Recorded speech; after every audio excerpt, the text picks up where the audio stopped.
Stop sleeping during the day after 60. It's damaging your brain and heart. At a certain age, something shifts inside of us. Between 60 and 80, time no longer marches. It whispers. The world slows down, the noise dims, and a gentle quiet takes over. And in that quiet, many begin to rest more. A nap here, a longer rest there. Before we know it, sleep during the day becomes part of the routine. It feels harmless. It feels deserved. And maybe, after a long life of hard work and sacrifice, it feels earned. But here's something we don't talk about enough. Not all rest is equal. Not all sleep is healing. And sometimes the sleep we seek in daylight isn't restoring us. It's stealing from us. I'm not talking about a short power nap or a moment of stillness in the afternoon sun. I'm talking about the kind of daytime sleep that becomes a pattern, that stretches into hours, that begins to replace movement, purpose, and connection. The kind that quietly pulls you away from the life you still have left to live. It often starts slowly. Maybe you just feel more tired than usual. Maybe the nights have become restless. Maybe your body aches more and lying down in the afternoon feels like relief. But then one day, you realize your mornings are gone. Your afternoons are quiet and your nights are wide open and empty. It creeps in without warning. And before you know it, the rhythm of life has shifted, and not in your favor. From the outside, no one may notice. But inside, something begins to feel off. You start forgetting more. Your energy fades. The joy of a phone call, a walk, a conversation, even a good meal doesn't feel the same. You don't know when it happened, but the days have lost their shine. You don't feel alive, just awake, then asleep, and then awake again. This message is for those who are brave enough to confront that pattern. Not because sleep is the enemy, but because sleep, when misused, can become a silent thief, and especially between the ages of 60 to 80, when the body, heart, and soul need a specific kind of care. Understanding how and when we rest becomes more important than ever. If you're in that age range or you love someone who is, I want you to stay with me.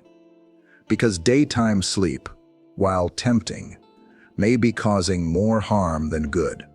Today, we're going to explore the 6 hidden effects it can have on your health, your mind, your relationships, and your future. And by the end, I hope you'll see what I see, that your days are still worth living, wide awake, full of purpose, not drifting quietly away beneath a blanket and a fading light. Number 1.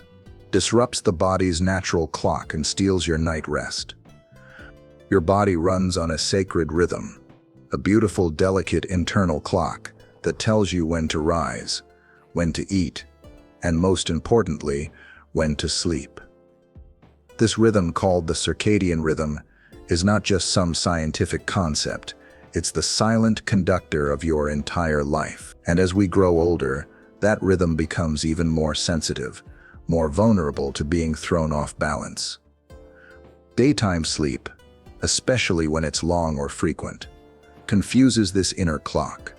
It sends mixed signals to your brain. The body, unsure whether it's night or day, begins to lose track of when to release melatonin, when to lower body temperature, when to slow the heart, and when to awaken you with clarity and strength.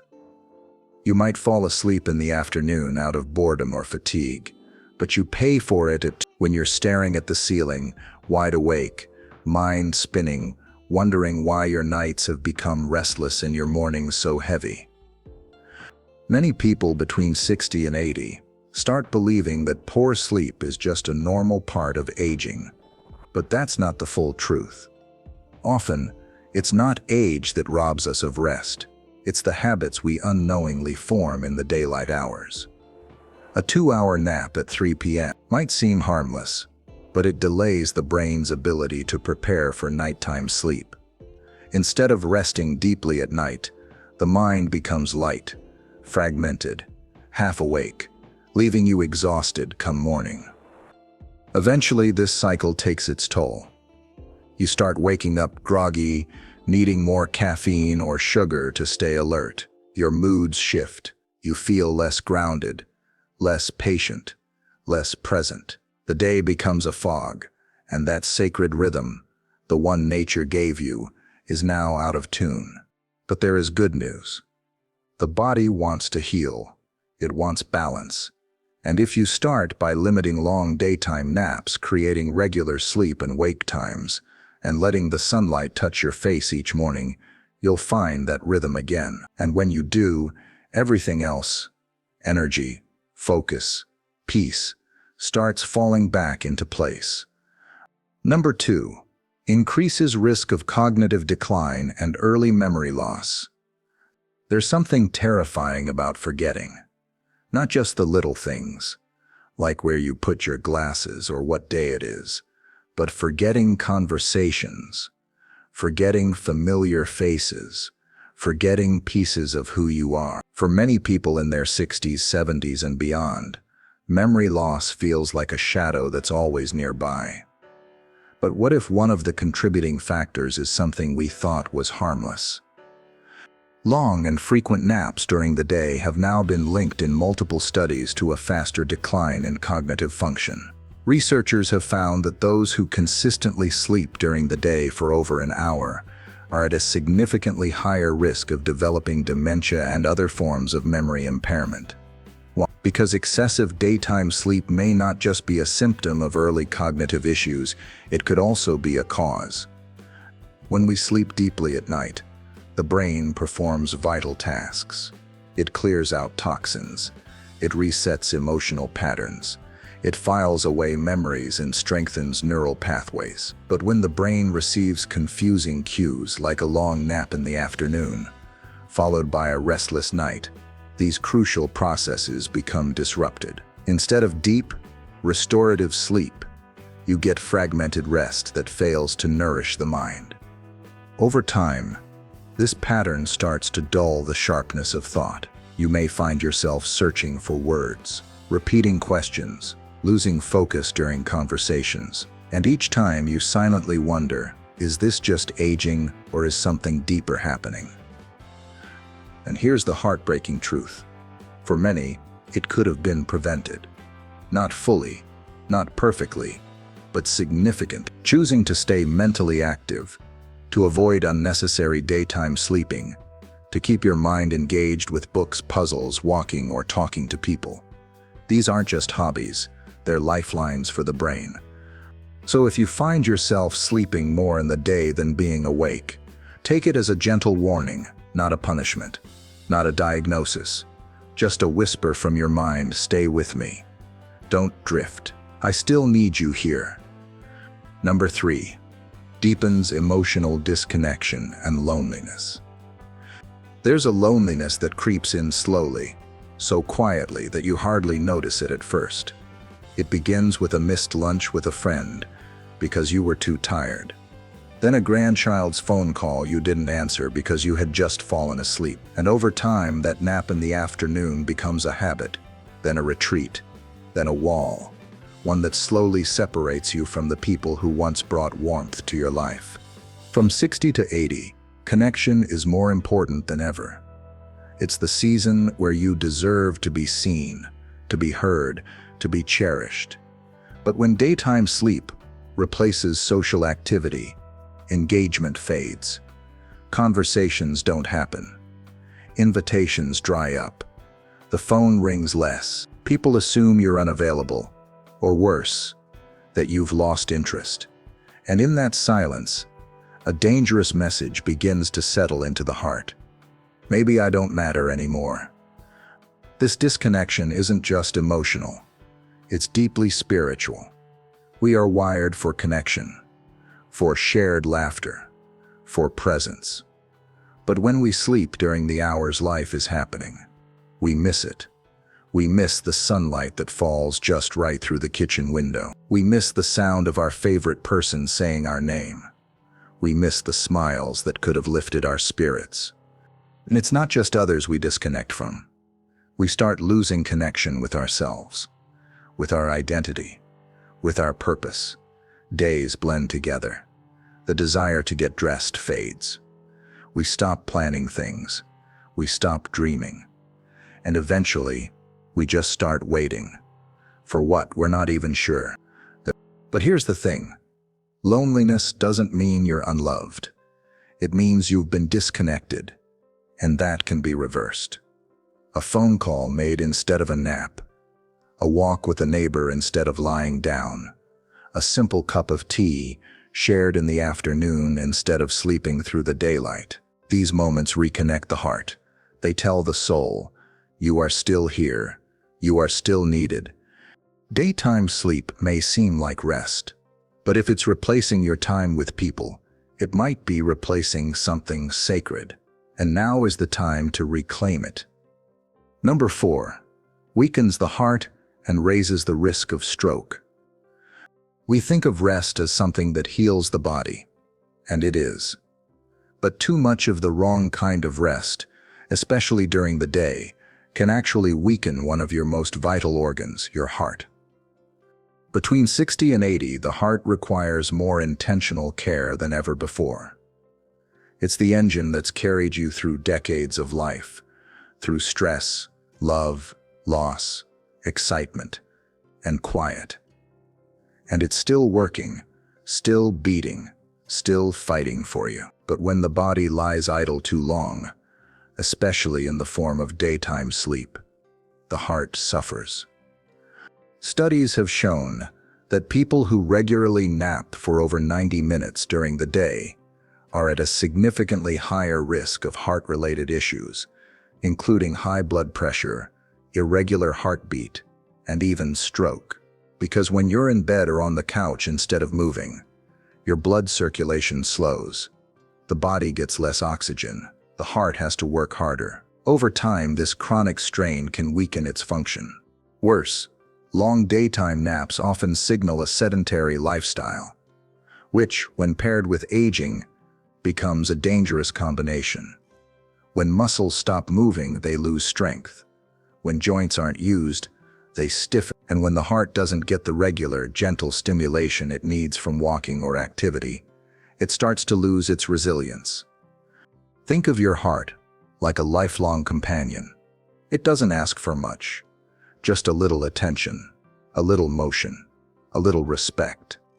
And while nighttime sleep repairs it, excessive daytime sleep can stress it, especially if it's accompanied by a lack of movement, poor eating habits, or emotional stress. If you care for your heart, let the day be your time to move, to stretch, to feel alive. Save rest for when the stars are out, when the body truly longs to recharge. Let your heart feel the rhythm of life again, not just in sleep, but in every beat that calls you forward. Number 5, triggers weight gain and slower metabolism. At first, it's just a little tightness in the waistband.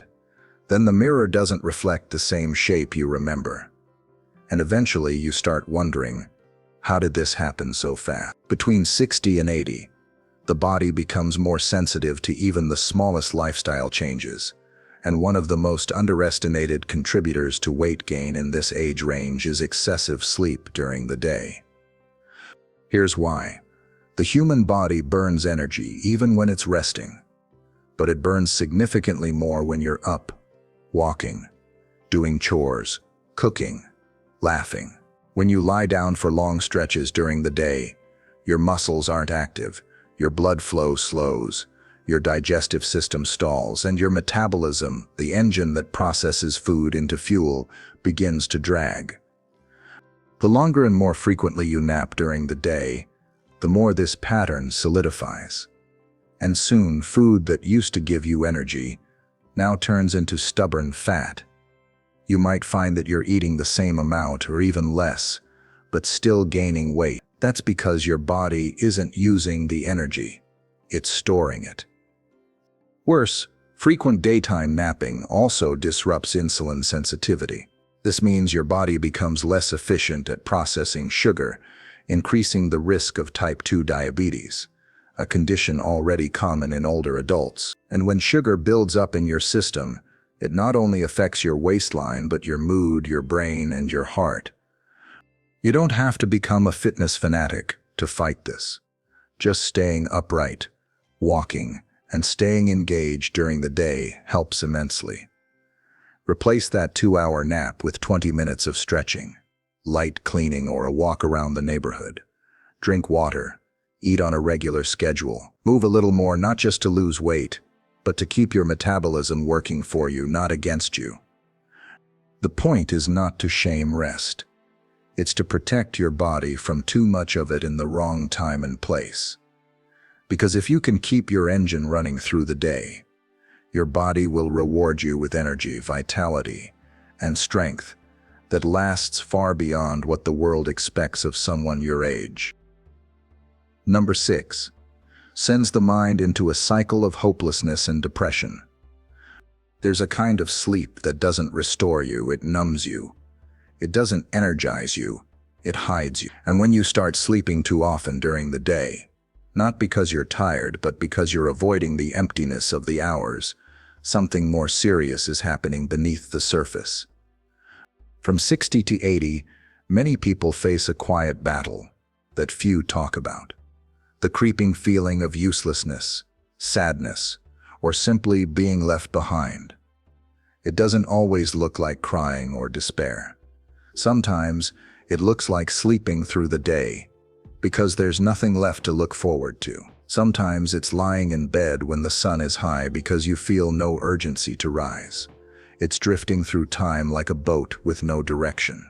This kind of daytime sleep is often a symptom of depression.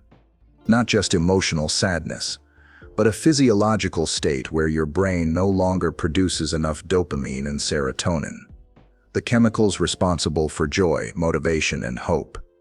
Instead of living, you begin waiting for the next meal, the next call, the next morning, but with no excitement in between. And here's the painful irony. The more you sleep during the day, the worse this cycle becomes. The brain interprets inactivity as disinterest in life. And the longer it senses that, the more it turns off the very systems that make life feel meaningful. You wake up and feel groggy, heavy, indifferent. You go back to sleep hoping to escape it, but wake again with the same weight in your chest. This isn't weakness, it's not laziness, it's a sign that your spirit is asking for something more, something deeper, something that no nap can give you purpose. The first step out of this cycle isn't grand. It's simple. It's choosing to wake up and sit by the window instead of lying down. It's stepping outside and letting the sunlight hit your face. It's calling a friend, making a meal, watering a plant, creating rhythm, no matter how small in your day. Because your life still matters, your presence still means something. And while sleep can be a refuge, it should never be your retreat from the beauty of living. There is still laughter to be had, still conversations to join, still light waiting to break through. But it starts by waking up, not just from your bed, but from the belief that your best days are behind you. They're not, they're waiting, but only if you're awake to meet them. Conclusion: wake up to the life that's still waiting for you. There comes a time in life when rest becomes more than just a luxury. It becomes a necessity.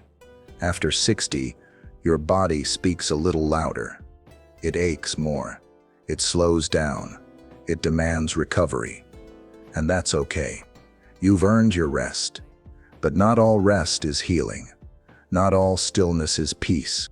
And not all sleep is a gift. Sleeping during the day may seem like a harmless habit, even a comfort. But as we've seen, it can quietly chip away at your health, your memory, your relationships, your joy, even your sense of purpose.